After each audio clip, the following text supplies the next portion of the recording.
Bonjour à tous, je suis Anaïs Lebel, je suis auteure indépendante depuis 2015. J'ai publié 7 romans et je réalise aussi de nombreuses séances de dédicaces pendant lesquelles j'ai pu remarquer que la question qu'on me posait le plus souvent, c'était comment est née l'histoire? Est-ce que je connaissais déjà la fin? Est-ce que j'ai fait un plan?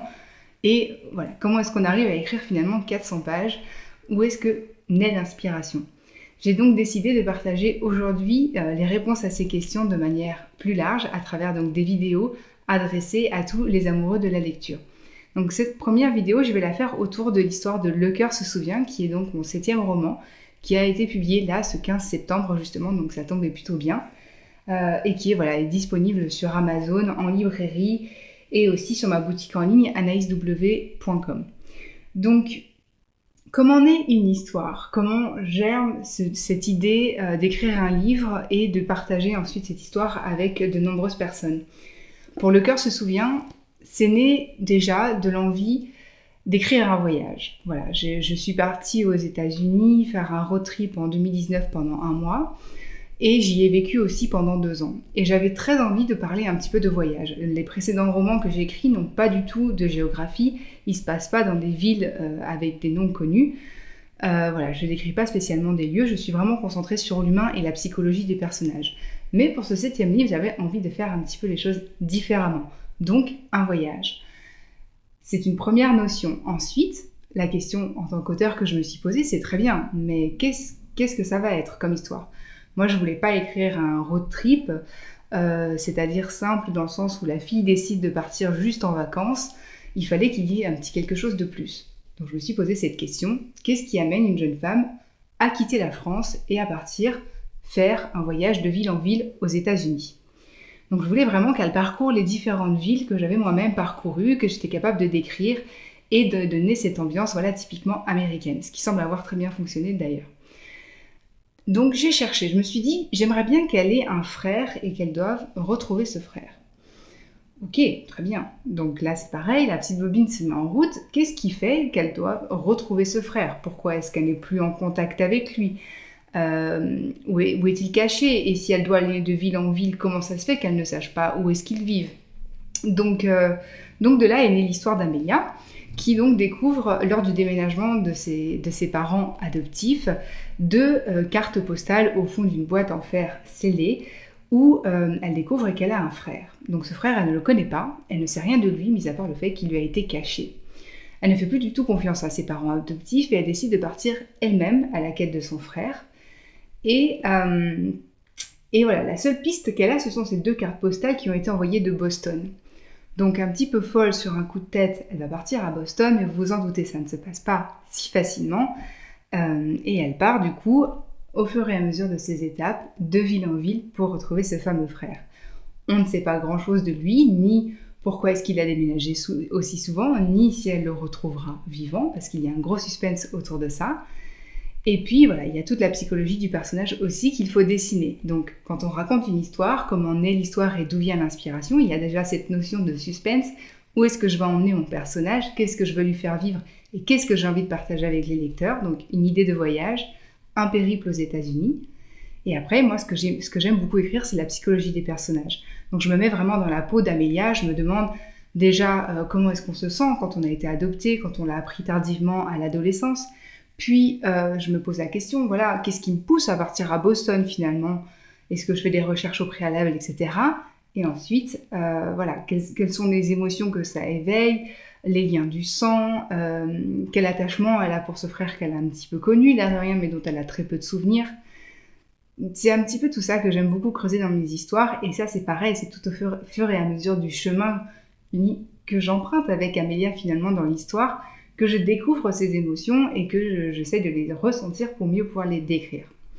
Donc dans Le cœur se souvient, il y a donc l'histoire d'Amélia qui doit partir en quête chercher son frère.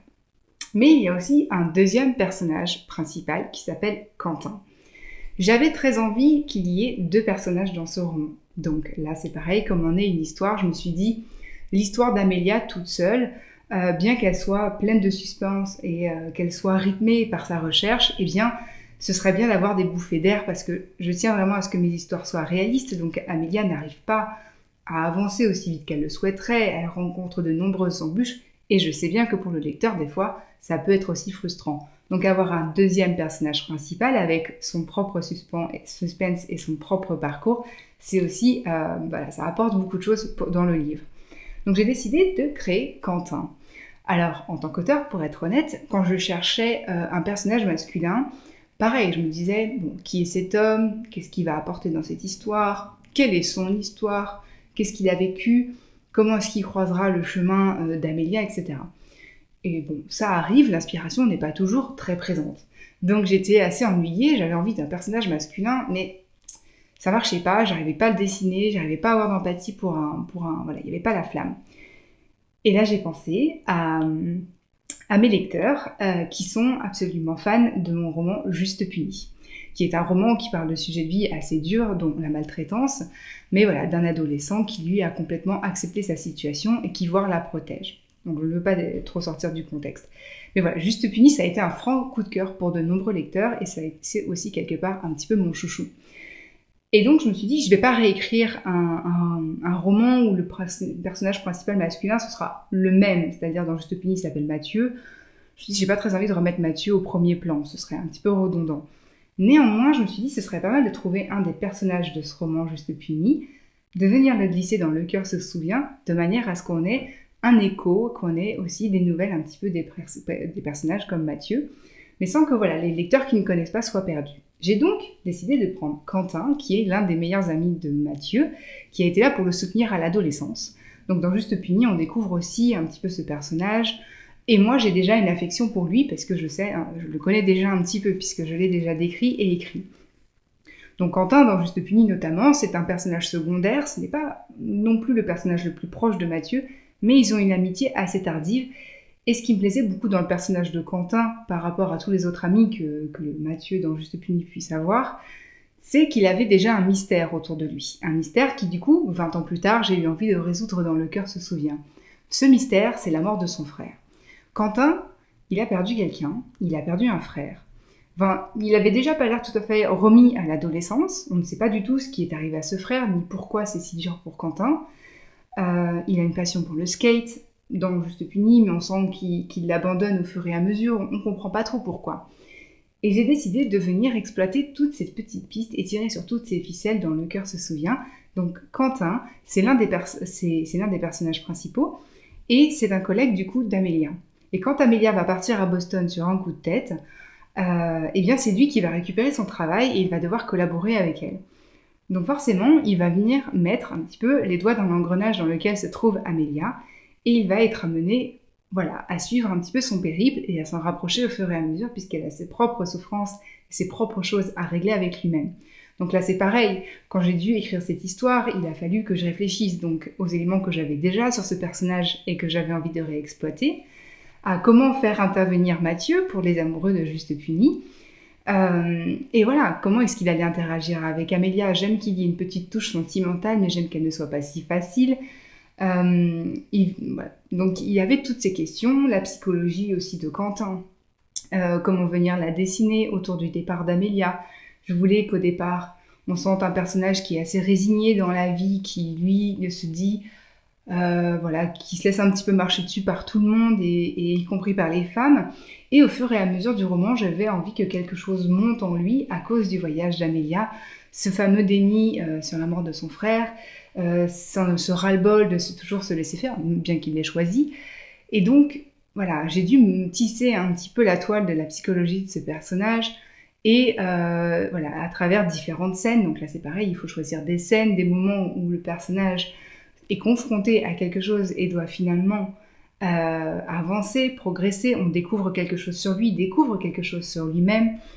Et voilà, donc au fur et à mesure, j'ai dessiné ainsi le personnage de Quentin, qui arrive lui-même à sa propre apogée à la fin du roman, et voilà, qui suit le parcours d'Amélia. Je n'en dis pas plus pour pas spoiler l'histoire. Donc voilà un petit peu comment naît un roman. Il naît d'une envie sincère de partager quelque chose avec des lecteurs.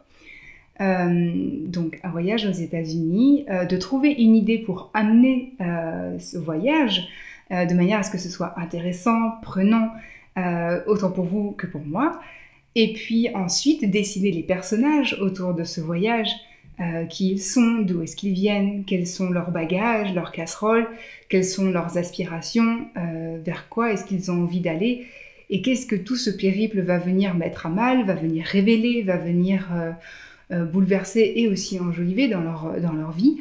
Et donc voilà, donc c'est l'histoire avec Amélia et la quête de son frère, et Quentin, qui lui fait aussi une forme de quête, mais très différente, dans un contexte très différent, et qui vient du coup mettre en lumière des choses avec des émotions voilà, un peu plus exacerbées, et qui vient aussi satisfaire les lecteurs de Juste Puni, qui avaient très envie de prendre des nouvelles de Mathieu, puisque forcément, Mathieu étant un ami à Quentin, on le voit apparaître à différents moments du roman. Donc ça, c'est aussi la manière dont ça fonctionne. On cherche des moyens un petit peu, on revient en arrière. Donc, pour finir cette vidéo, finalement, je n'ai pas vraiment de plan défini au départ quand j'écris mon roman. Ça va même dépendre un petit peu de chaque histoire. Je suis déjà en train de travailler sur le prochain, et là, j'ai vraiment une chronologie qui me tombe dessus. C'est vraiment le mot, elle me tombe dessus. Je me réveille en sursaut et je vais vite écrire la chronologie.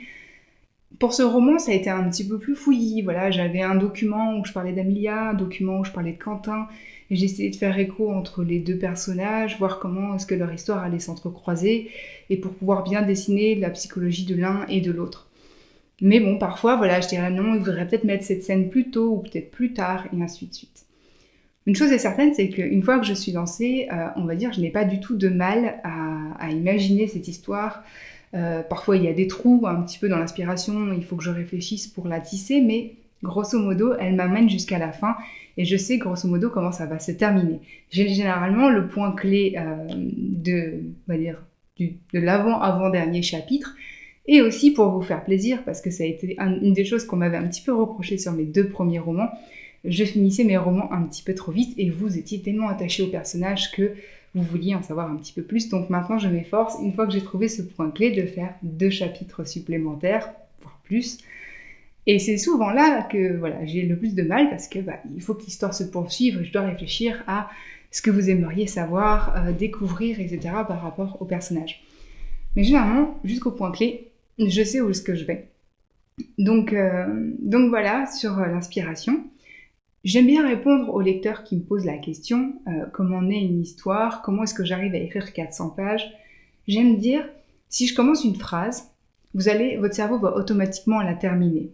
Si je lui dis, il était une fois une jeune femme qui partait à, et là, automatiquement, vous allez ajouter un nom d'une ville qui vous est proche, quelque chose qui vous parle, et vous avez, par exemple, vous envie de partir en vacances, donc elle partait à, je sais pas, Bali, faire du surf au soleil, voilà, pendant les vacances d'hiver. Vous allez automatiquement aller chercher une réponse. Votre cerveau adore ça. Dès que vous lui posez une question, il cherche automatiquement une réponse. Finalement, ce qu'un auteur fait, alors voilà, on va dire peut-être qu'il y a un don, un talent ou quelque chose, je ne sais pas, j'entends beaucoup de mots à ce sujet, mais ce qu'un auteur fait, c'est juste remplir des fins de phrases.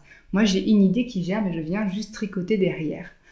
Donc, je suis certes douée pour ça, c'est quelque chose que je fais avec presque facilité. Néanmoins, voilà, je suis sûre que les lecteurs, même s'ils ne se sentent pas capables d'écrire 400 pages, chacun a un talent quelque part. Moi, je serais incapable de faire des photos correctes, et voire même incapable de faire un dessin potable. Donc voilà, moi j'écris des histoires. Donc Le cœur se souvient, qui est mon dernier roman, avec l'histoire d'Amélia et de Quentin.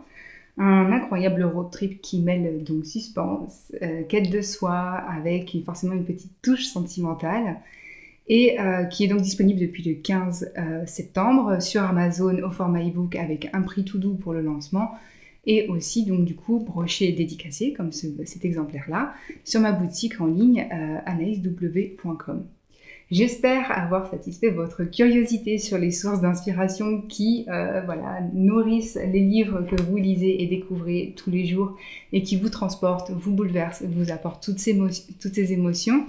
Je pense que je ferai d'autres vidéos comme celle-ci pour parler des sources d'inspiration de mes précédents romans. Et j'espère que vous serez au rendez-vous. Donc n'hésitez pas à aimer ma page Facebook, Anaïs Webel, romancière. J'ai fait évoluer mon nom d'auteur, avant c'était W, maintenant je mets Webel, je m'assume un petit peu plus. Vous pouvez suivre ma page Facebook, vous pouvez vous inscrire à la newsletter sur anaïsw.com aussi si vous souhaitez avoir des nouvelles et être tenu au courant des prochaines vidéos. Je vous remercie du fond du cœur de l'avoir regardé. S'il y a des questions auxquelles je n'ai pas répondu, vous pouvez les poser en commentaire sous cette vidéo. Et puis si vous avez des amis lecteurs qui posent aussi souvent cette question. N'hésitez pas à la partager avec eux. Je vous souhaite une très bonne fin de journée et je vous dis à très bientôt.